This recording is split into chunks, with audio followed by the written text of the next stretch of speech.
Now, we're talking politics. What is ethically right and what is unethically wrong? The nature of campaign, whether it's ethical or unethical, and the behavior of parties, candidates and their supporters have a direct impact on the integrity of the process. Now, we're told that unethical campaign behavior or treatment can artificially affect the election process, the outcome, and perhaps we're told that does not allow for free, fair, and credible election. We're talking about dishonest campaign. We're talking about inconsistency. We're talking about the rule of money. Now, this unethical campaign can also result in false choices, and so ending up disrupting the whole process of democracy. My guest this morning has a paper on it, on ethical political campaigning, the case of Ghana and the USA. Will tell us exactly how this can disrupt the process and perhaps what we can do right or wrong. He's Dr. Vladimir Antwi Danso. Good morning once again. Good morning. And thanks so much for joining us. You're very welcome. So let's start from ethical or unethical campaign. Really, for our part of the world, it sounds strange. What is it? Well, for every human endeavor, there are rules, regulations, and the morality of our actions, because whatever we do affects the other. Right. It affects a system. It affects how things are run.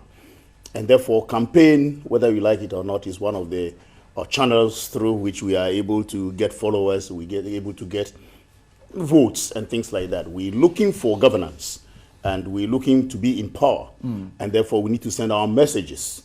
We need to let the people know that we can do the job, and therefore they should give us their trust and power. In empowering us, they will have to make choices. Right. They will have to say that, well, this message is good. I would like to see this in this country, and therefore I'll vote for the person. And so if we are unable to give them the messages that are true, that are credible, then we are being unethical. I see. If we are using the channels that we use in even administering the message, if they are not also true, then they are not credible. Are you talking about deception? Deception, lies, intimidation, all kinds of things that we use. The tools that we use are just, almost all tools in the tools box. At times, insipid lies. At times, intimidation. At times, just buying the voters and things like that. All these things are unethical. Unethical because if through these measures or through these channels we are able to get the votes, then we have corrupted the system in the first place. Once you corrupt the system, then the whole fabric is corrupted. And so whatever you're doing, you need to continue lying, you need to continue using those tools and whatnot, and they have security risks. I see. Yes. I thought it said this is politics and it's a game that involves tricks. Well, there's a big difference between politics and politricks. Okay, explain that. The only thing is that people use politricks in politics. There is always an ethical kind of quandary in politics. The first time this came out was in the 19th century in the US, when I think Adams also in his campaigns tried to belittle the opponent before the eyes of the American people. And on and on and on. Today it's almost everywhere. In fact, research has it that it's not peculiar to Africa. Right. If you know what is happening in the American campaigns, you could see Trump always trying to denigrate you got a the opponent. For it. Exactly, you got a bashing for it. All these things are very, very, very unethical. But at times they are sort of mitigated by other rules and regulations that create the condition for people to be very cautious as they speak. Because in a democracy, you could see the rule of law is there. So if you say something about me which I think is untoward, I could take you to the court and that kind of thing. But that in the advanced democracies. In our part of the world, it's detrimental to our democracy in the sense that at times it becomes the norm. And I can tell you for sure that it has become the norm in Ghana. The norm in Ghana in such a way that, if you don't tell the lies, you don't get there. If you don't buy the votes, you don't get there. If you don't use machinations like, it's election time, so people are also now aware. See the corruption in it. People are now aware. They say it's our cocoa season. Right. And you do understand. You can't go to any campaign without paying the people. And it starts from the political party primary. Exactly. It starts from, that's why I say, if there is unethical campaigning, what happens is that the whole system becomes corrupted. And that is what we are having in the country today. Let's try and find classic examples. When you talk about dishonest campaign, what is it? Well, supposing, and let me use one person I've always admired. It doesn't mean I'm trying to campaign for him. Right. I'm not in his party. Papa Kwasindu. I think I've never seen this guy using unethical means, insults, intimidation, lies, pure lies in his campaign. I've never seen him do so. And his messages are clear. Ejumeura, this is what we would want to do, this is what we can do. Unlike him, several other political parties is a kind of denigrating the opponent, talking ill about the opponent, talking ill about even at times the families of the opponent. They are corrupt.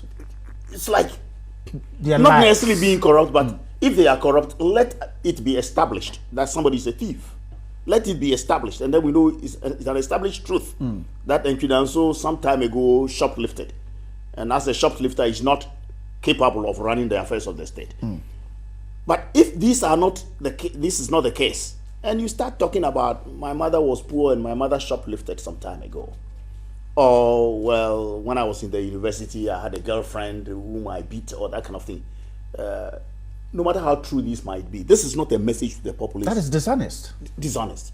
Dishonest campaigning is so bad. And for me, the security implications is what we are looking at. Because in Africa, it is so dirty that at times our followers clash. And in Ghana, NPP and NDC are always clashing on issues that or on flimsy things. All right? You will see people come on the air, and then the media is one of the channels which is used. People come on air and say so bad things about opponents in such a way that they are libelous. They are things that you don't have to say. I see. Then you talk about role of money. The role of money. You see, the monetization of politics is one very big detriment to democracy. It means then those who have are those who can rule. It means that anything you do, let me give you an example. In 1992, the CPP and the then NIP, we had a rally in Tamale. The young boys would come to you, Master, just hire a bicycle for me and I'll do the rounds. And we hired several bicycles. They went around bringing people to the rally grounds and things like just 92, some few years back. As for the 70s volunteerism, I remember 79, Liman, the way we campaigned. No monies were paid. Nothing changed hands. No iron sheets, roofing sheets, no cloths, no sugar, no kakao, no Kobe, you know. And the boys did that. Today, try and go on a rally in Tamale. You got to pay. And so money, when it comes to that turn, you know, you realize that the rich, or if they are not rich, they will find the money from somewhere. And the people from who you find, you become beholden to them when you get to power. They got to recoup their money. And that's where the corruption starts. And that is what we're saying, that in a democracy, if you want a good democracy, let the issues. I wish I were campaigning. I must be able to tell where Ghana is coming from, where we are, what are the real statistics of the country, that I know my country. And then I tell you that, hey, look, the way we are today, this is where I want to take you. I see. This is a campaign message I want to hear from our leaders. In checking the politician from this, someone would argue that, but there are no guidelines for the use of money in politics, and so, well, if I have my money and I can give it to the guys to go and bring me supporters, I have not done it. There are guidelines. There are. Of course, in politics, they say the end justifies the means. And so all tools in the tools box would be used. But the ethical reasons why you don't have to do this is the very fact that I'm a poor teacher and I've done no work apart from teaching. I think I'm very knowledgeable, but I'll never be able to get into parliament. Because I don't have the means to do what others might do to get into parliament. That's sad. And therefore we might lose a good cohort, a good army of very good people who have the brains to help the country. That's number one. Number two, if there were no guidelines, then at the same time, I can just give people gadgets and whatnot to be able to go and beat people left and right and force them to vote. There should be guidelines. There are. In 2015 January, I remember very well, the Electoral Commission put out a 329-page book in which everything was outlined, including what is the EC, whatever. The NCC has also been churning out the rules on elections. The Constitution itself, I can't quote the main thing, but the headwaters of our electoral laws are from the Constitution. So there are guidelines. Yes. IPAC, that is the Inter-Party Advisory Committee. In 2008, we went to Akosombo. After the IPAC, a document came out on campaigning, and I studied the document and I gave a paper to all the political parties in Akosombo about the ethical way of campaigning. So guidelines, the parties themselves have gotten guidelines. In this paper, booklet I'm talking about, the question about ethics, the question about how we should conduct our campaign are all there black and white. And yet nobody is obeying. We're thrown to the dogs. It's thrown to the dogs. You talked about security implications, and that is quite dire for us if we need to move this democracy forward. Now, how serious is this? As far as our security is concerned, it's very serious. Deepening democracy is concerned. It's very serious because our democracy is being seriously undermined by unethical kind of campaigning in Ghana. What has happened is that if you check the radio stations, people talk, let me use the word by local parlance, by heart. People insult. I've listened to some radio stations where individual personalities, including our president, including Nana Akufo-Addo, as if the radio station was made for Nana Akufo-Addo. You understand? The sort of things they say about him, direct insults, in fact, it's so detrimental. Come to think of it in a situation where supporters of Nana Akufo-Addo meet supporters of Mahama and trade insults because they have heard that thing on radio, and they take machetes and whatnot and start maiming each other, on and on and on. It starts with NPP, NDC maybe, and that is what most of the wars, political wars in Africa start. It starts from one angle. It can be ethnic, then it turns political, then it turns something. So if NPP and NDC start fighting and they are killing each other, and you see that maybe more guns are being killed, then the guns will get up. Then it turns into tribal. More Presbyterians are being killed. It turns into religious. So it's very dire when we talk about the the security dimension. Not only that, supposing we are churning out these untruths, and so we choose the wrong person who doesn't know what he's about. He just wanted to come and become a president. It starts, let me use the balance again, chopping your money. But that's what democracy is about, the rule of the majority. Absolutely. But then, is that what we need in order to end us up in instability? Democracy is not all about that. Democracy is so beautiful. It is the definition that we give democracy. So the definition, like what you said right now, is that democracy is about the majority. So all I have to do is going for the majority through unethical means. Look, yes, campaigning is like war, and war is destruction of the opponent, isn't it? But even in real war, there are rules. Rules of engagement. So we cannot say that's how democracy is. It's the majority rule. It's a broad church. And therefore we can use all tools in the tool, irrespective of the ethical implications, irrespective of the security implications. Most countries that have degenerated into instability start with this political kind of thing. In Rwanda, it's clear. It's a kind of ethnic, call it ethnic. I don't want to even call it because they are one and the same people, but the tagging of Tutsi, Hutu. That's how it started. The media put it, and people were being called cockroaches. If they are cockroaches, killing them. If you have seen some of the films that we use in teaching, you wouldn't be talking about unethical campaigning at all. A 2-year-old boy being slashed because he's a Tutsi. I mean, it doesn't make sense. He's not going to be in power, neither his mother or father.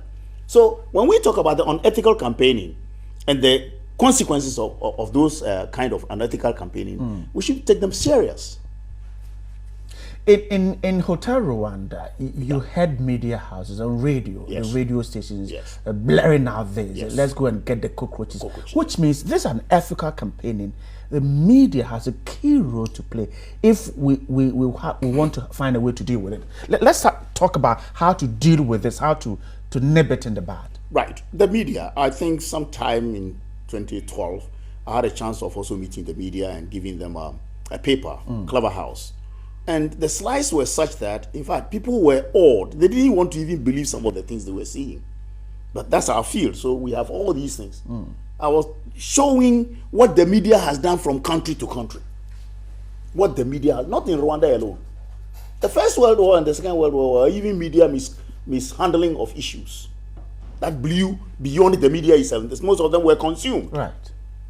So it is very true that the media has been the most eloquent conduit through which we send out these unethical things. And in Ghana, you see it. Just like Rwanda, in Ghana, a lot of the media houses are owned by the politicians. And that's dangerous. It is dangerous. Let's talk about it and talk about it freely. Many politicians own the media houses, and the philosophy of putting the media house there is for it to champion the cause of that political party. Nothing wrong. The Frederick Ebert Foundation, other foundations and whatnot, they are linked to political parties in Germany. But the philosophy is to go out there and do some help so that the populace in Germany will see the good work we are doing, so will vote for us. In our case, we put out the media house over there in order to just kill the other. And I beg to differ in that philosophy. And I think that the media in Ghana should learn from the past. In Rwanda, Akayesu and others, to the extent that the media houses even tell people where to meet to be trained. To that extent. So we aren't saying Rwanda should happen here or cannot happen here. What we are saying is that gradually we are descending towards the precipice. And anything, and invariably, watch out, in wars or in conflict, instability, it is only an innocuous situation unrelated to the issue that can bring about the war. Trigger the whole exactly. We call Nanumba Kokomba war and that kind of thing, and we call it what? Guinea fowl war. Come on, how can a guinea fowl bring about war? The underlying fact. There were underlying factors that has been simmering for years. The poor guinea fowl, I am told, is a cured fowl, not a proper guinea fowl. A fowl which was sick, and is I'm told is used for juju purposes. So as a Nanumba and a Kokomba were, debating on, join on the price. Another person comes, why are you selling this thing to that cockroach? Kind of, and that was it. Let's begin to wrap our conversation now. The voter, in checking this ethical and unethical campaign, the voter in the middle, where is he? Where is she? Unfortunately, in such a situation where you have an ethical campaign, the population seems to be very gullible, one, and illiterate. Gullible in the sense that they pick everything. What you tell them. I'm told of a story where some campaign was being done at a certain place. I don't want to mention, so that I heard the feelings of some people. and that when the campaign was going on, somebody came and said, we won't vote for you because when we vote for you, we have heard you carve us out and add us to Burkina. So why should we vote for you? I mean, come on, it's so outrageous. Okay? Constitutionally, no government can come and carve part of Ghana to add to another country. But here it is, the population, and they were very vociferous. I mean, saying that, no. If you vote for this party, hey, come on. They have imbibed it. It was somebody who went and told them this lie. And because they are gullible, they took it. There are people in Ghana who say, oh, as for this political party or this thing, it is a bad party, they are thieves, they are this, because somebody in big position has said so. There are people who are saying that this person is like this, or this ethnic group, they are like this. So in most places, it is because of gullibility and illiteracy. And they cannot check. The voter cannot check. It's people, even in the universities. Sometimes they become gullible. Sometimes they become gullible. I've checked some of my students. You talk to them. Why are you in this political party? Oh, but this other party, say, but you too. This other party, don't you think they are X, Y, Z? And I'm like, without any proof, nothing. So it's difficult because that has become the canopy. It becomes a socio-psychological kind of cancer. You understand? And the people who are churning out, they know. They do know. And I'm so sitting down here with all my credentials. I go to a village and tell them something, believing that they will take it. So we know that makes it so the ordinary individual who is sort of enslaved in this part of the decision, it's not to blame. I think the NCCE has to be has a allowed. role. Finally, so for instance, the role of money can keep the so-called smaller parties we have in Ghana at where they are, whilst the two main parties continue to deceive us. Yes, that's what is happening. What is happening is that no matter what the smaller, unfortunately, the smaller parties will have no choice but to also be in the bandwagon. I mean, I laugh when I see the smaller parties, instead of trying to toe a line that will gradually bring them people, also begin to want to denigrate the bigger parties and talk ill about them. So it's a social kind. Dr. Judas, I'm grateful for your time this You're very morning. welcome. I'm sure we'll You're have very more welcome. time to talk about this in the run-up to November, December 7th. We'll see. Thanks so much for your time this morning. You're very welcome. Right, and so ethical campaigning, that's what we've been talking about. Of course, we'll tell you more about that later on. Dr. Vladimir Antwi Danso was my guest.